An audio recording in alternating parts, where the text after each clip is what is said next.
Les agents de la main-d'œuvre non permanente réclament l'amélioration de leur statut au sein de l'administration gabonaise. Ils accomplissent les mêmes tâches que leurs collègues fonctionnaires de catégorie supérieure alors qu'ils ne bénéficient pas des mêmes avantages administratifs. Nous travaillons comme des fonctionnaires.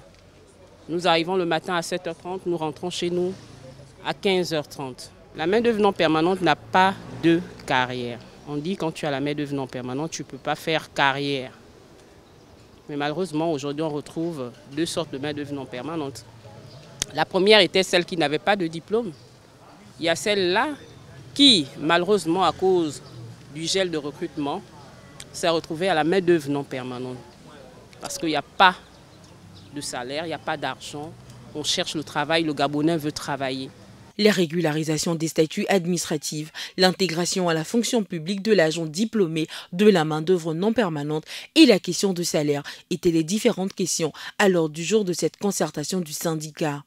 La main-d'œuvre non permanente dont on parle, elle est abusivement utilisée, elle est abusivement exploitée par l'administration publique et non au privé.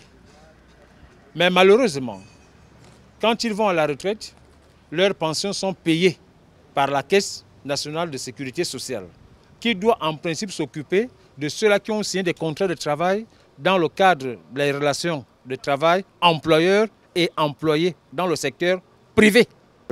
L'agent de la main-d'œuvre non permanente vit dans la précarité totale, parce qu'avec un montant de 150 000, je vous assure que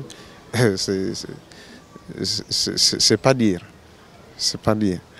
Donc nous voulons bien interpeller les autorités de la transition pour que notre situation soit prise en compte, de manière à ce que nous soyons basculés à la fonction publique comme étant fonctionnaires. Plusieurs agents de la main-d'œuvre non permanente sont en attente d'une intégration à la fonction publique lors du dialogue national inclusif tenu du 2 au 30 avril dans la commune d'Akonda. La commission d'emploi avait adopté dans ses recommandations la nécessité de valoriser le statut des agents de la main-d'œuvre non permanente et l'intégration à la fonction publique de l'agent diplômé de la main-d'œuvre non permanente.